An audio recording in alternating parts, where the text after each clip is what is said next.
Hey, this is Chris at Art Secret Studio, and we're continuing our talk on contrast at trying to find the point closest to you to make contrast. Now, there are other ways to make contrast, and that is likeness, location, different video, and I have to just keep this to 4 minutes. Okay, so let's talk about making contrast at the point closest to you. You're looking for places where you can put white next to dark, and you have to get creative to do it. Okay, so I know that the eyeball here, I need to make this pupil come forward. So the whitest highlight is next to the blackest black. And usually when I paint the pupil, I leave that white spot unpainted. So when I put the pupil in, I don't put any paint underneath that because all paint has oil in it. And therefore, even an opaque color has a degree of transparency.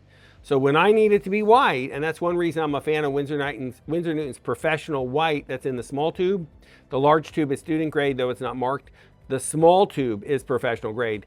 And if you want to challenge that with me, how come the small tube dries in 2-3 days and the large tube takes 2 weeks to dry? There's something different in the large tube. It doesn't cover.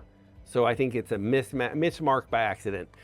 So I put my black pupil in, even use a little glaze in it, and I put it next to my white, because this is a round marble and I'm making the most contrast at the point closest to me. So I'm going to put white next to the dark area to make this part of the eyelid come forward. Notice how this part has very little contrast. So you're going from sharp edge to softer edge as the marble moves around in space. Okay, so then I want my highlight lighter closer to me and my lights get darker farther away. It's a new rule we just came up with in this art class. But I do it to everything I do. Now we talk about the apple painting. So I'm painting this from a black and white photo. So it's yellow, orange, orangey red, yellow, orange. You even see touches of pure orange, orange, orangey red, alizarans. There's even blues and purples in here in the shadows, even though it's a black and white brown painting. Okay, so look at the highlight right here. I'm even using thicker paint to make it come forward and then darker farther away. So let's slide down to his nose a little bit. Oh no, I haven't finished here. So I need this part of the eyelid to come forward. To make the eyelid come forward, there's water here, and I chose to put it in, and then I make the iris gradually get darker right here to help the white come forward and make contrast. But then this is closer to me, and I'm using brighter orange color out of the tube with the thicker paint and white. And then notice how light this is. I went a little darker here, hoping nobody knows, because this is a secret and I'm not sharing it. Nobody knows I went darker next to my light here to make contrast with my brighter color. And I'm hoping this comes forward more than this, because that's farther away. And I'm ganging up. I'm not just using light and dark contrast. I use texture and a little bright color. And that's a recipe. Every portrait. That's a recipe. And that's also a recipe how I paint a tree, a cow, a flower, a bird, someone's hair, a shirt, a tennis shoe. I'm using color, contrast, pattern, texture, and shape to move space. And I edit it though. Do I need this? Will it help me? If I add orange, would it psychologically change the painting? Should I add red instead? Oh, well, maybe there's no hope. Maybe I should use gray instead of orange. See, there's choices. So I have this list to pull from, and I choose the ones I need. So where else is him? Let's go down to the nose. Okay, so there it is again.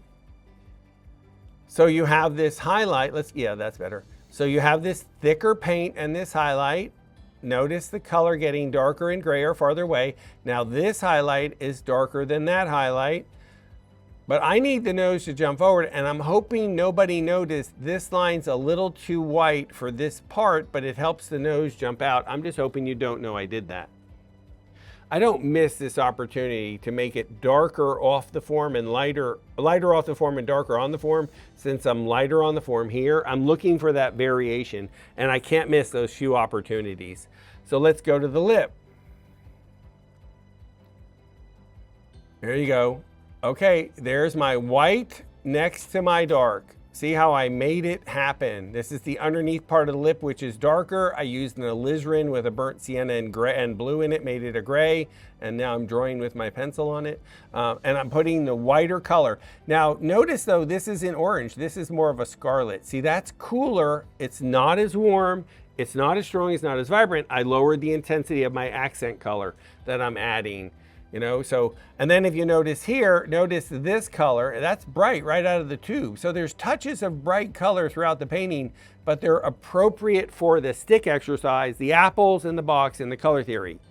It's the value scale. If I'm on value 12, then I can put alizarin in these 12 areas. If I'm on value 10, that's Cad Red Deep.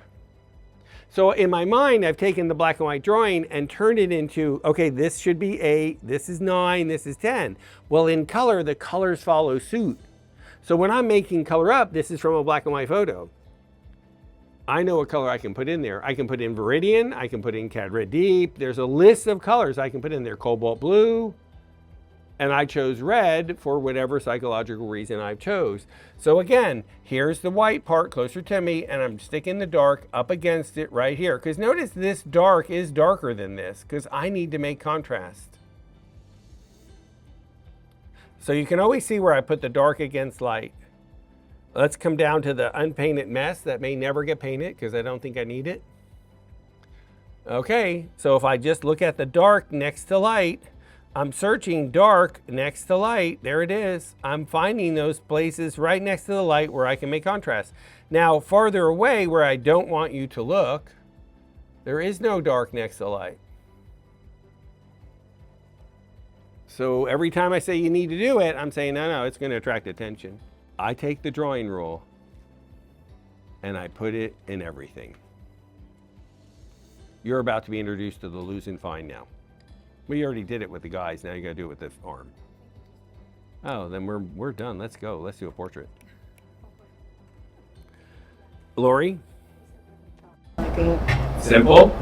Even though I hear it, like 4-minute video. like clicking again and again how to use this in every painting. Yeah. You know Because there's so many layers. It just seems like there's so many details. Well, One concept, but then it's like there's all these different applications with the different materials. And for me, it's the appreciation of a craft. When I watch an artist purposely leave out something he knew. So it started with Sargent. So Sargent paints this painting of Mrs. Boyd, and it's the first time I had seen a powerful painting by any artist. And it was so realistic. It was so much more powerful before they put it behind glass, because now you can't see the texture and the brushstrokes. But the Mrs. Boyd painting was just unbelievable for me. Hour and a half, I stood in front of one painting like you did with Church. I just stared at this painting for an hour and a half. And I started to break it down and says, I know all these principles. He's darker farther away, changes temperature, intensity, uses contrast, losing finds an edge, contrapposto. I see the whole list, figure ground relationship. I saw the whole plethora of lists, transparent colors, the whole thing. And I said, I know these things. I can do these things. What caught me was the painting next to it. Street scene in Venice. I don't know if it was visiting or whatever. And it didn't apply any of those principles. And at that moment, I realized art has no rules. It has a list of things that teaches you how to apply your message. And then you have to realize, if I put white next to dark, it's going to make it jump out and attract attention. Do I need it? Yeah. Do I need it? That's it. And he didn't apply any of these messages in Venice, and yet I loved the painting. I'm seeing paintings for the first time. I've walked by in the National Washington Gallery for the first time that I always thought were ugly, and I'm thinking, gosh, this is beautiful. Look at this area. Oh yeah, I realize the drapery is horribly painted, but the shadow on this guy's body is like second to nothing I've ever seen. It's about learning to look. Yeah, I think we have to keep in the fun range. I don't think we beat ourselves up. Do you know what I mean?